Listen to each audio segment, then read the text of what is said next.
या ठिकाणी सन्माननीय या ठिकाणी प्रत्येक खेड्यामध्ये गेल्या असं नाही, प्रत्येक मतदाराच्या घरापर्यंत त्या पोहोचल्या.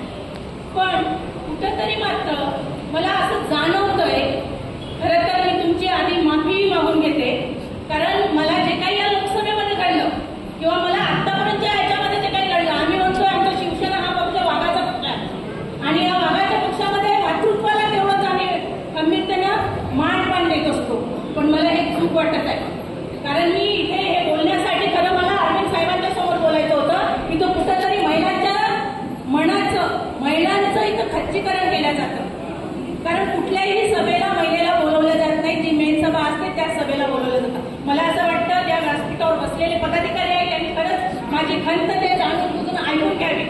कारण महिलांना पद देतात नुसतं बुजगावण्यासाठी, महिलांना बसायला लावतात नुसतं बुजगावण्यासाठी. मग महिला नुसतं बुजगावणं आहेत का? मग महिलांना तेवढ्यासाठी तुम्ही या पक्षामध्ये घेत असता का? महिलांना कुठलीही किंमत दिल्या जात नाही. स्टेजवर बसवतात 5 मिनिटासाठी, 5 मिनिटांना खाली उतरवले जाते. म्हणजे महिलांना काय करावं? कुठल्याही महिलेला निर्णय प्रक्रियेमध्ये भाग घेतला जात नाही. कारण जर ही सभा असेल तर या निर्णय प्रक्रियेमध्ये मी आहे चंद्रताई बडे. आज चंद्रताई बडे 35 वर्षापासून मला वाटतं त्या जिल्हा महिला आघाडीच्या जिल्हा संघटिका आहेत. म्हणजे जिल्हा प्रमुख हे पद त्यांच्याकडे आहे. महिला हा एक भाग, आपण समाजाचा एक भाग असं म्हणतोय.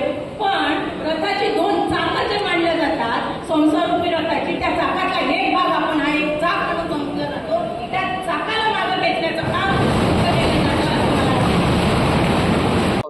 आणि या मेळाव्यात आपण आपल्या भाषणामध्ये या ठिकाणी खंत व्यक्त केली. काय नेमकी खंत आहे? महिलांना सन्मान दिला जात नाही का? दादा, तुम्ही जे बोलताय की आज अरविंद साहेब आलेले होते इथे आणि कार्यकर्त्यांचा आमचा मेळावा होता, पण वरच्या लेवलला महिलांना इथे मानपान दिला जातो, सगळ्या गोष्टी दिल्या जातात. पण आपल्या जिल्ह्यात मात्र महिलांना दुजाभाव दिला जातो. कारण गेल्या 1.5 वर्षापासून मला जिल्हा महिला आघाडीचं पद दिलं, नुसतंच पद दिलं.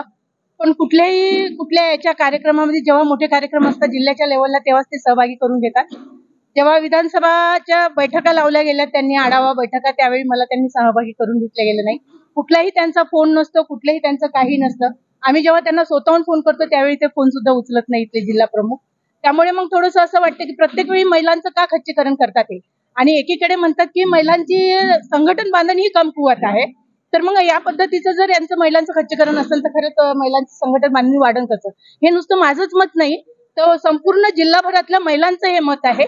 मी जेव्हापासून जिल्हा अध्यक्ष पद घेतलं, जिल्हा प्रमुख पद, तेव्हापासून माझ्या मागे महिलांचा, आता इथे ज्या महिला आहेत ह्या सगळ्या खामगावच्या आहे, लोणारच्याही आहेत आणि आपल्या बुलढाण्याच्या पण आहेत. पण सगळ्यांना असं वाटतं की महिलांना कुठेतरी कमीपणा जाणवतात आणि जेव्हा आपण बोलायची संधी असेल, स्टेजवर हे असेल, त्यावेळी महिलांना कुठेही दिल्या जात नाही.